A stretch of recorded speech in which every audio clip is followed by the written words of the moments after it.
How to log out of Bybit app. If you would like to log out of the Bybit application, it is quite simple to do so. First of all, if I open Bybit, you can currently see that I am currently logged into my account. So what do I do if I want to log out of my Bybit account? Well, to log out of my Bybit account, tap on the profile icon located at the top left. You'll come to this page. Then again, tap on the settings icon from the top right hand side, as you can see. So once you tap on the settings icon from the top right, you'll come to your account info or your settings page, where all you have to do is scroll all the way to the very bottom, and there you'll find the option called Log Out. So tap on the Log Out button right there. It'll ask if you want to enable some biometrics and so on, but if that's totally up to you, but I'll just select later.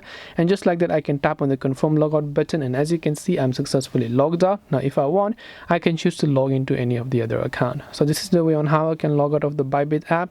I hope that this video helped you. If you have got any further questions, feel free to also leave them down below. Thank you very much for watching till the end of this tutorial, and as always, see you soon in our next video.